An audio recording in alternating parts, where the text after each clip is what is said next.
Good morning, Mr. Tennant. Hospital manager on another hush-hush undercover operation? What? Mr. Docherty. Well, I would have preferred to have seen you on a more formal footing, but I believe you have the right to know now. One of your operating lists will no longer be available to you. Your Thursday afternoon session will now belong to Mr. DeVries. Thank you, Mr. Tennant. Good morning.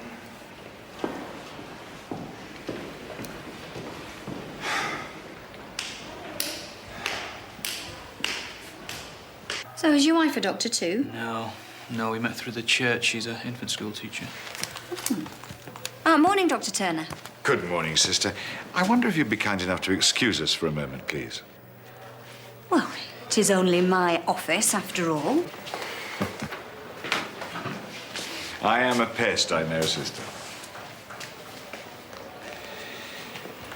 I really am surprised that you went so far as to report the matter. Patients with chronic obstructive airways disease often do badly despite our best efforts. In Mrs. Mansfield's case, I suspect the oxygen was a simple coincidence. Well, I can't help wondering if it might have killed her, Dr. Turner. I do doubt it. Yes, Dr. Turner.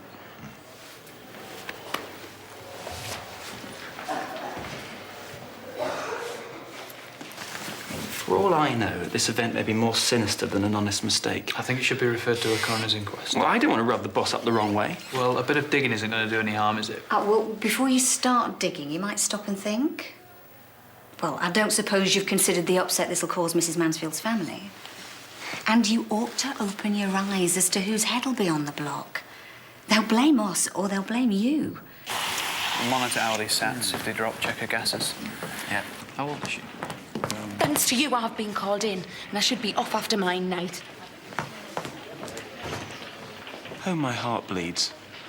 I get a hemopericardium when I think of those poor nurses, working nights, getting the whole day off when I'm expected just to carry on working. Doctor?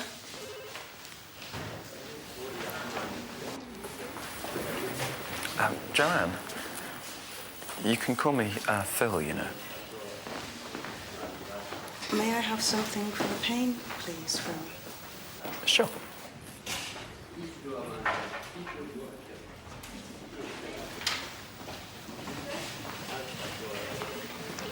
One of the most curious differences between doctors and nurses is that if a nurse makes a mistake, she'll get in a lot of trouble for it, but no one really minds her nurse going out with one of her patients.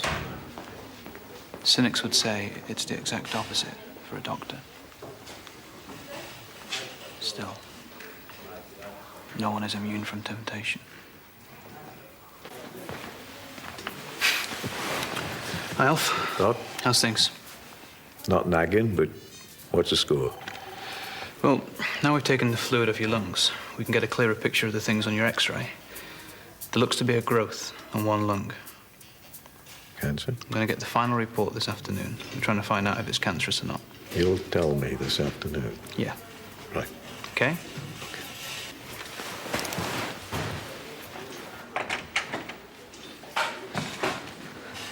I've been suspended.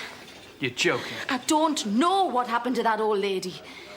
I really don't. You do believe us, don't you, Andrew? Of course I do, yes. Staff Nurse Richards. I'm sorry, love. I've been ordered to escort you off the premises. Oh, come on. There's no need for that. Oh, don't make it any worse, please, Andrew. You have to clear out your locker. Eh? Come on.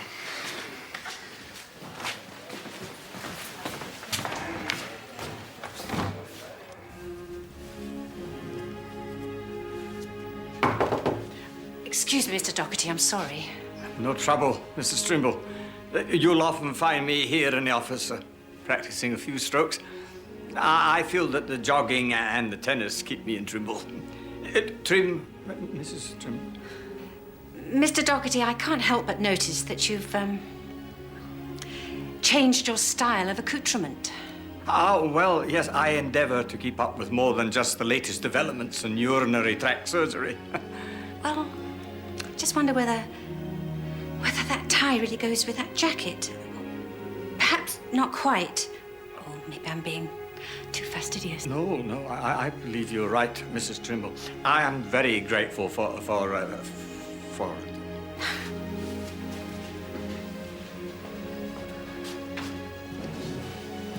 Mrs. Trimble, I do hope you won't consider me presumptuous. Perish thought. Mrs. Trimble, would you do me the honor of being my guest? At the... Mr. Docherty, it would be a privilege to accompany you to the hospital ball. Oh.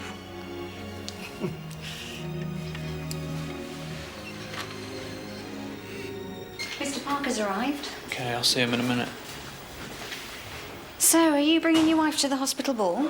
I'm on call, I'm afraid. That's a pity. Well, someone's got to run this place. Well, Alison's not much of a ball person anyway. Oh, likes a nice quiet night in, does she?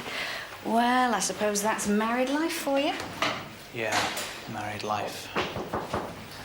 Andrew, don't suppose you've got time for a quick word with Mr. Grocot's daughter, do you? Sure. Hi, I'm Dr. Collin. Try. Oh, well, I just wanted to ask if you had the results of my father's tests yet. I've just taken the report a few minutes ago. Well, is it cancer? Well, I haven't had a chance to speak with Alf yet. I'd rather discuss the diagnosis with him first. If he wants you to be there, that's okay by me. So you do know?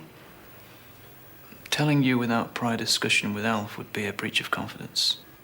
If it is cancer, I don't want him told. Throughout his stay here, Alf has given every indication that he wanted to get fully informed. You've known my father only a few days. I actually know him a great deal better than you do, Doctor. And telling him would destroy him, I know it would. He's expecting his diagnosis this afternoon. You tell him what you like. But not that he has cancer.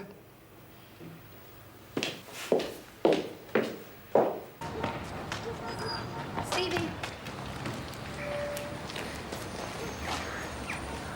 You all right? What have you done with that?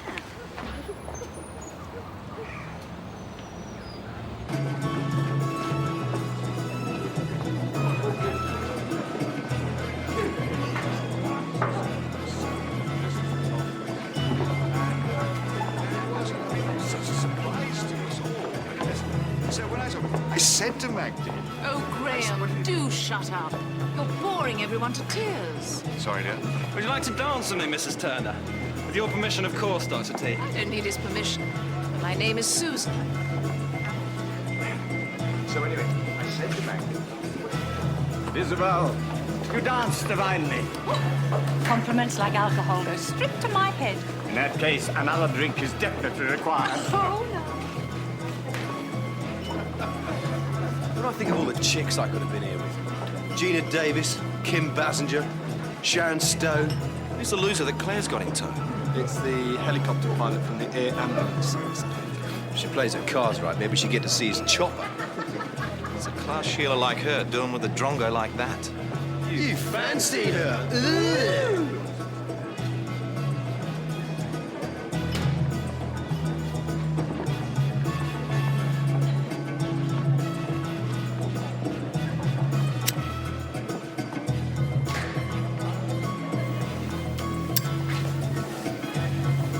Consultant Totty.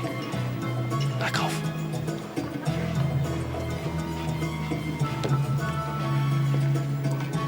We always get on so well at the ball, you and I. Don't we, Claire? It was only once. There's no reason why we shouldn't celebrate our anniversary. Come on, I'm sure I'm not the worst you've ever had. No. But bloody close. I remember your mum used to pick you up from school when you were still a fifth year and everyone used to take the mickey out. Yeah. And you used to sit at the back and pick your nose and flick it. And then there was a time when you wet yourself in rural science.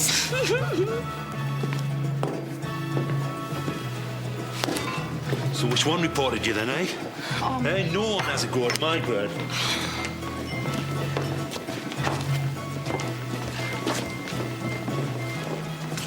I didn't know you dropped a